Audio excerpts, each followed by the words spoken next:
Ladies and gentlemen, do not adjust your television or computer screens.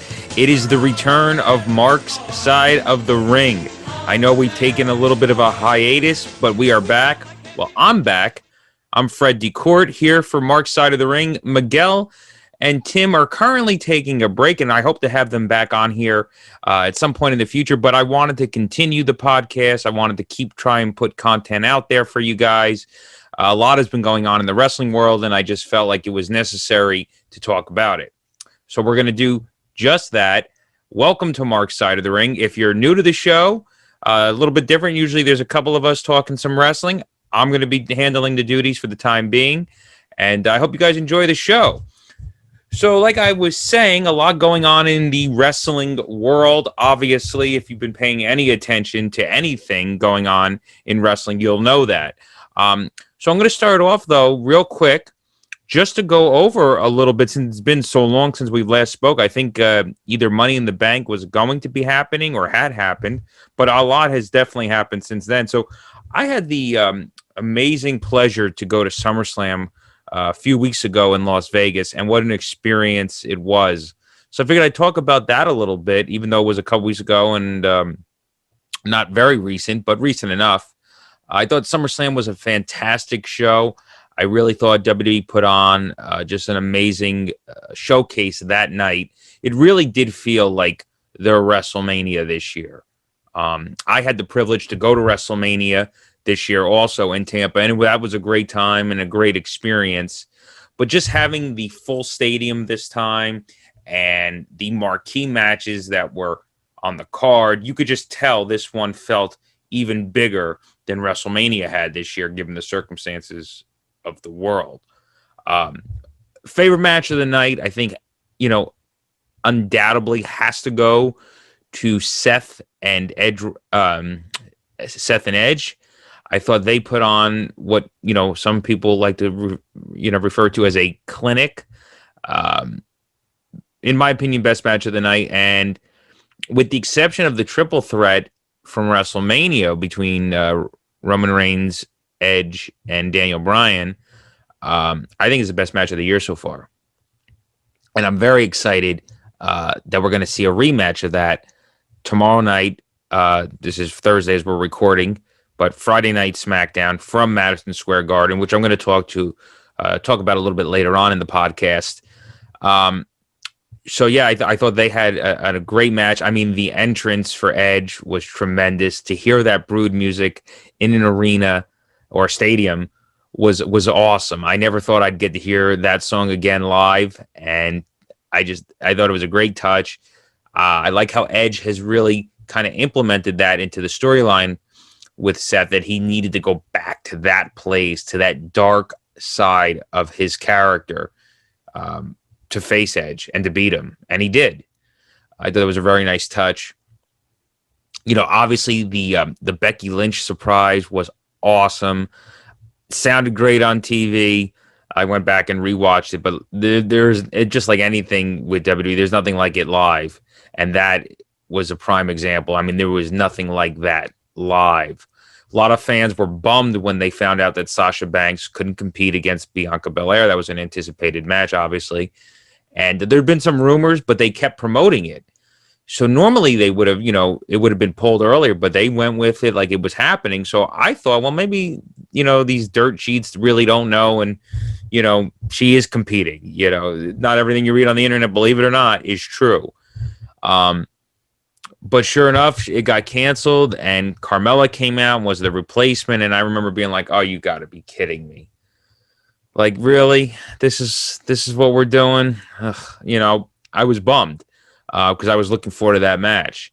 And don't get me wrong, I like Carmella and she's great. And, her and Bianca had a good little feud, prior. But we'd seen it done it. It didn't need to happen again, let alone as a replacement for Sasha Banks.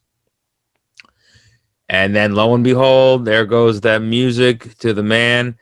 And the crowd erupted.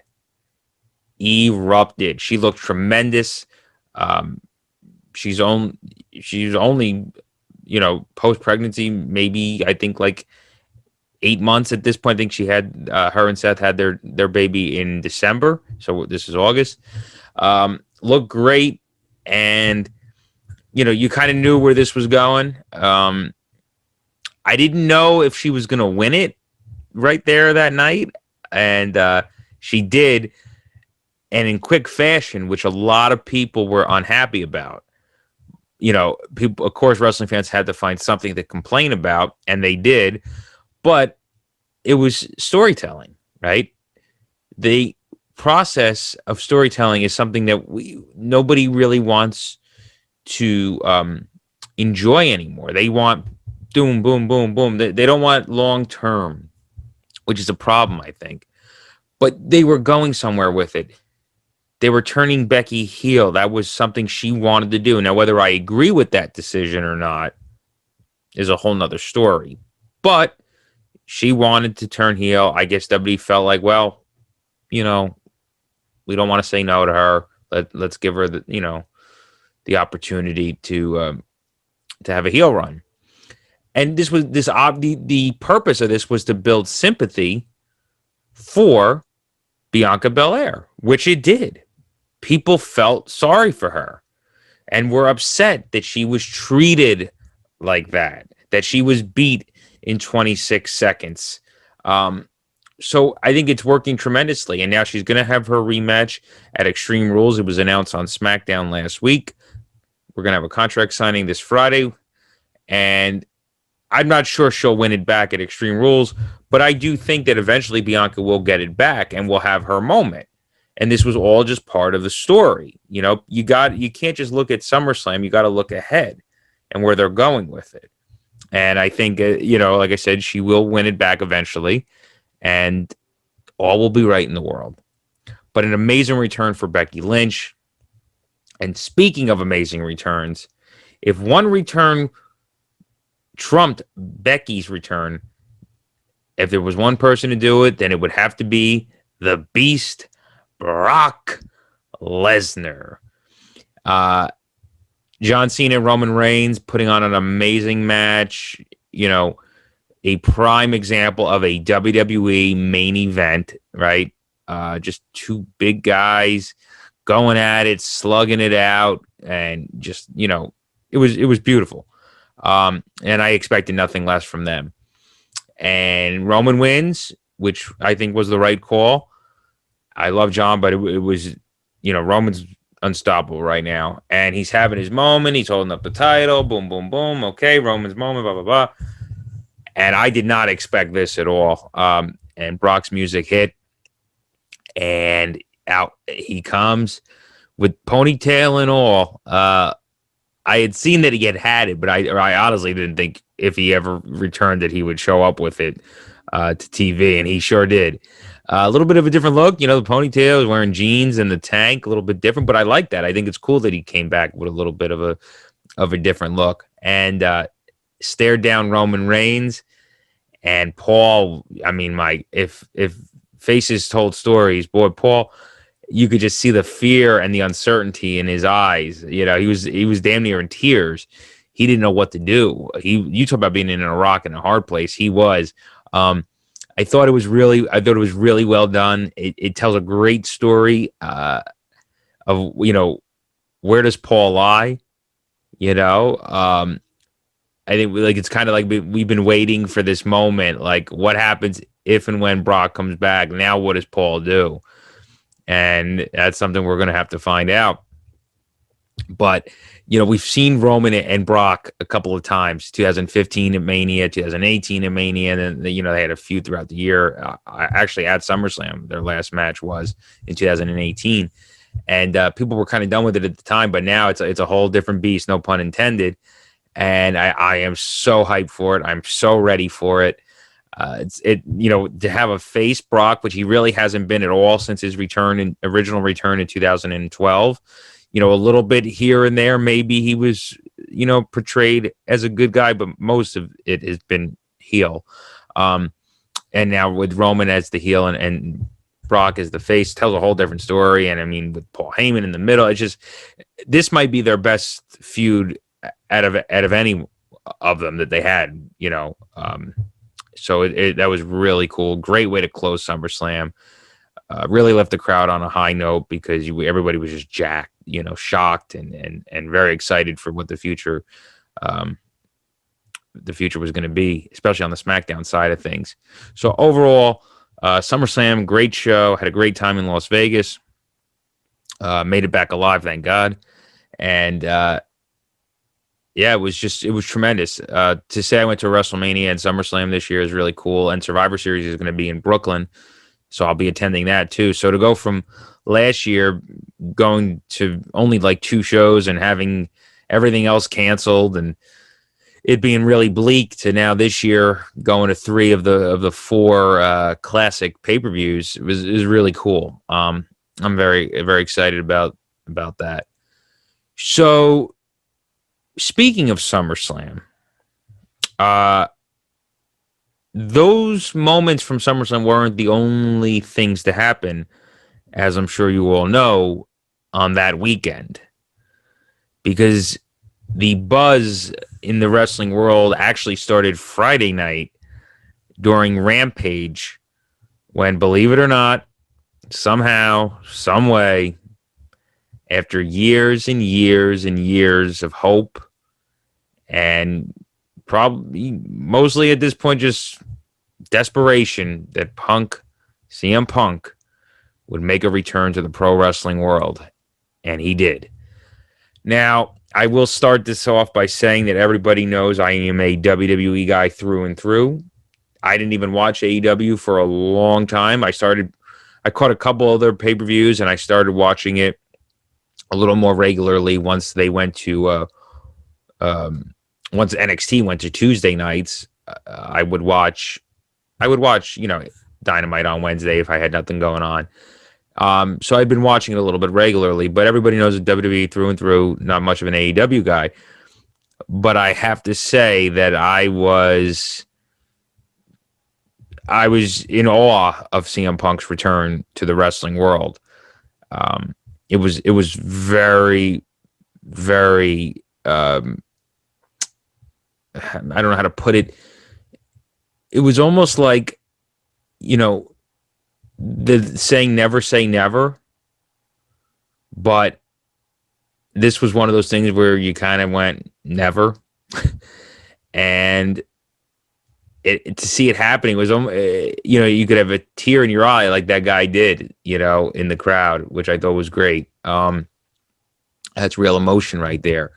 People don't understand that you get, over the years, you get emotionally invested into these characters, into these people, and they come into your lives every week. And then when they're not in your lives anymore every week, it's like, it's really, it's weird, and you want them back. And we got that Friday in August on the 20th on Rampage. Tremendous, tremendous moment. I mean, that crowd, boy, they couldn't have been any more jacked. It was they're calling it the worst kept secret. Everybody kind of had an idea that this was going to happen on that date. They booked the United Center, and they sold out the United Center on a rumor. I can't imagine what that crowd would have done if he didn't show up. So thank God he did. And he started the show off. I mean, as soon as they went live, that crowd was chanting CM Punk, CM Punk, CM Punk. I guess they could have waited the whole night and had them come out. But you know what? Sometimes you just got to give it to them right away. Boom. Here it is. And they did. And you could legitimately tell that he was having the time of his life and that he was enjoying it. And that's something that CM Punk had stopped doing, is he had stopped enjoying the wrestling business. So it was nice to see him enjoy it. Now, I will say I wish that it was in WWE. I do wish that he made his return, on WWE programming, and we would get to see, a match the likes of him and Roman, or him and Seth Rollins, or him and AJ Styles, or, him and Riddle. There's so many, scenarios I would have liked. And just to see him back on WTV would have been tremendous. But you know what? It wasn't going to happen. So the fact that we're getting a return for him alone makes me happy. even though it's not the company I wish it was for. Still a really cool moment. And he came out of the gate and challenged Darby Allin right away to a match. And I thought that was cool. Not really much of a Darby fan, only because I wasn't too familiar with his work. Like I said, I never really paid much attention to AEW. I did see the match that he did with Sting's first match when they did the cinematic thing. I think it was at Revolution. And I'd seen a little bit of his work then, but not much. But I knew Darby had called Punk out kind of when he, innuendo when he said, this is AEW. And even if you are the best in the world, it doesn't mean you can, come right to the top or something like that. So it was kind of like, oh, so Punk called him out, and then Darby and Sting were in the rafters. I thought it was cool, and set up a match for All Out, which is what I'm going to get to now. All Out. Oof. Wow, that was something. Just this past Sunday, I did watch it, and I have to admit, it's the best showing as far as pay-per-view is concerned that I've seen AEW put out. It may be their best show in history. I was very impressed. I have to say I was very impressed. And for me to give praise to AEW is not something I always do, but when I call a spade a spade. When I see something that I think is good, I will admit it. I thought him and Darby put on a great match. I thought Punk looked great in his first match back. A little bit winded, but my God, you haven't been in the ring in 7 years. I mean, you come back after 7 months and it's easy to be winded. So I thought for 7 years he looked pretty damn good. Changed up his look a little bit. Was a little disappointed in that. When you're used to seeing somebody with some kind of look, with the trunks, and he had the tights, but it really doesn't matter at this point. Maybe he didn't feel comfortable putting his underwear on out there in front of millions, as he has said that he had to do. But whatever, it was still great. Again, him and Darby killing it. Punk got the win, as he should have. Not to say that Darby won't get a win from him down the road, but it's Punk's first match back. He's got to win it. Now, the main thing that's going to stand out at All Out is something that, speaking of Punk and saying, wishing it was on WWE TV, what a moment, but what a moment that I wish again happened in WWE or stayed in WWE. We see Adam Cole come out. Now, there had been rumors that Daniel Bryan was going to debut in AEW at All Out. So people were kind of expecting Daniel Bryan to come out. Now, Adam Cole, obviously, rumors have been swirling that he was going to show up in AEW because you all know the story with his contract expiring, signing a small extension to get through TakeOver on SummerSlam weekend, had a great match with Kyle O'Reilly. But there'd been kind of no news that, Adam had re-signed. And so it was kind of very up in the air, but it looked likely that he was going to go to AEW. If he hadn't re-signed with WWE, most likely was going there, but we didn't know when. So Kenny Omega cuts a promo, and everybody's expecting, okay, this is Daniel Bryan's coming out, right? Everybody's ready. And then Adam Cole comes out. And it's like, what? Literally. That's what, And I was shocked. And I was like, wow. I was like, that's a swerve. Everybody's expecting Bryan, and they give us Adam Cole, and they're saving Bryan. And Adam Cole comes out, joins the Elite, turns heel, and then Daniel Bryan comes out. It's like, what? Both of them? Literally, with that high pitch, both of them.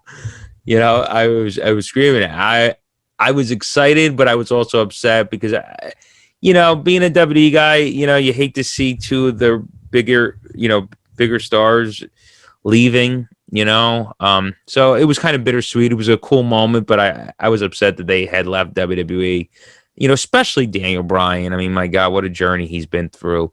But you know what? I have to say, both guys in the media scrum after the pay-per-view put over WWE, said they had a great time there, great relationships there. They just felt like it was something they needed to do and, change course a little bit. And I won't be surprised if we see them back in WWE at some point down the road, especially Daniel Bryan. I could see, go to TNA for TNA, AEW for a couple of years, and then come back to WWE, come back home. I think we will see that. At least Daniel Bryan. Maybe not Adam Cole, but definitely Daniel Bryan. So I was a little bummed about that, but it was like I said, still an amazing moment. And it's interesting to see where we go from here, with the debuts of Daniel Bryan or Bryan Danielson and Adam Cole and CM Punk. And obviously Malachi Black had recently debuted, and Andrade not long before that, within the last couple of months. And now obviously Bray Wyatt being heavily rumored to show up in AEW since being released at the end of July. That'd be a huge coup for them. And, you got to scratch your head with that, with WWE releasing Bray Wyatt. They're releasing all these big talents, and like, they're not getting guys to stay on their own, let alone now you're releasing guys that didn't want to leave necessarily. Got to question those tactics, but I'm not Vince McMahon, nor am I Nick Khan, so I guess they feel they're making the right call, and I hope so. I really do hope so. But interesting times certainly lie ahead. Interesting times right now. It's fun to see the wrestling world be exciting. And it's fun to see people talking about wrestling and be engaged in it. Before AEW really got started, when there's no competition, it's kind of like, oh, okay, cool. They're doing that on the wrestling show. Oh, that's cool. Oh, I heard this, But when there's competition, it's like real, like cutthroat, and like people are really like, oh, what are they going to do? Or what are they going to do? How are they going to react? How, he's going there. Or he's, people want the Monday Night Wars. Now that will never happen again. That particular scenario was a once in a lifetime thing. Won't happen again. But that doesn't mean we can't have competition and we can't have excitement in the wrestling world. And we can't have guys jumping ship. A little bit different now because contracts are way more secure than they were, back in the 90s. Things that happened because of the Monday Night Wars have changed, the way business is done now. So I'm interested to see where this goes. I'm interested to see, people aren't talking about the other side of the coin. What happens maybe when some of these AEW contracts come up within a year or two and people may jump ship to WWE, So there's a lot that's going to be going on. The next couple of years are going to be really interesting and a lot of fun. It's a good time to be a wrestling fan. So, yeah. So, All Out, I have to say, was a really good show, followed up by, I thought, a really solid Dynamite. I'm having the opportunity to go to Dynamite next Wednesday from the Prudential Center in Newark, finally. This was originally supposed to happen in March of 2020, but then with the pandemic, that got canceled and it got rescheduled like 3 times after. So it's finally happening, and I'm kind of glad that it kept getting postponed because now we're getting CM Punk, Daniel Bryan, and Adam Cole all on the same night, with Adam Cole having his first match in AEW. So pretty cool that I'll get to be there for that. The first Dynamite in the tri-state area. So really cool. And speaking of attending shows, what I wanted to talk about next is tomorrow night, WWE returns for the first time in almost 2 years to Madison Square Garden. They were supposed to have a show there last March as well that got canceled because of the pandemic.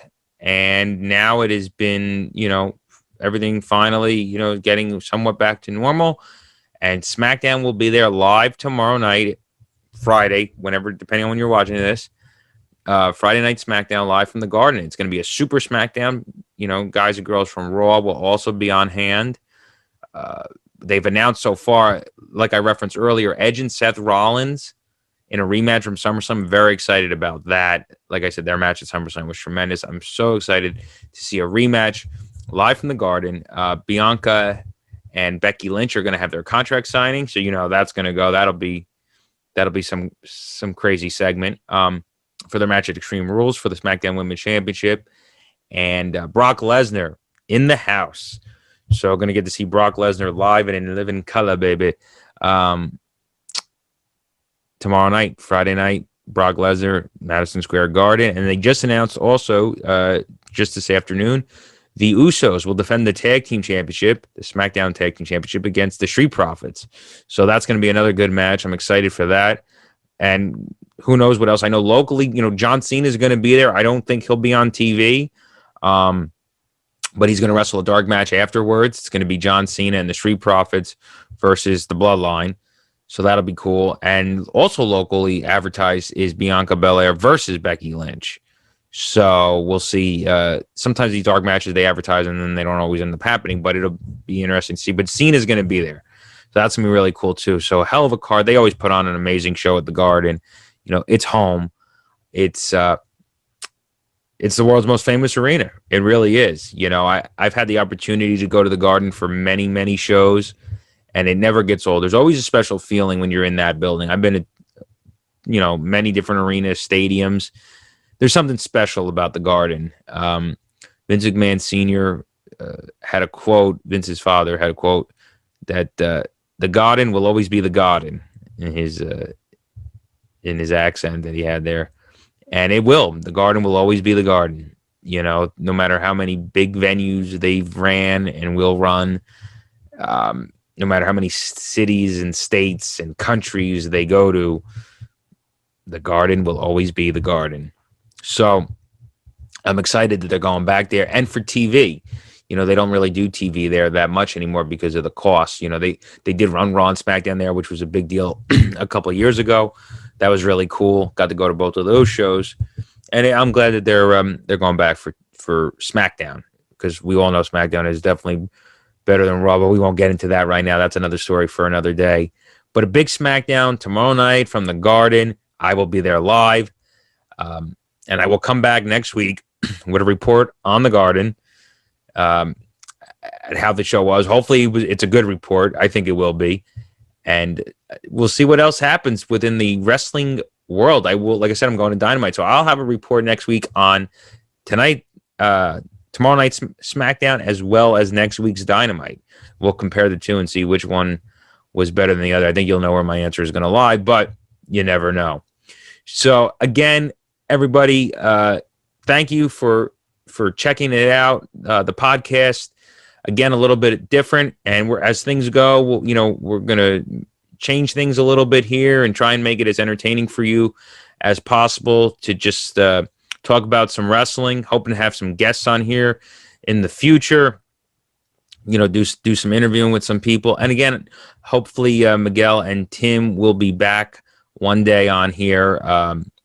So I guess you could say it's Mark's side of the ring, because there's only one of us now.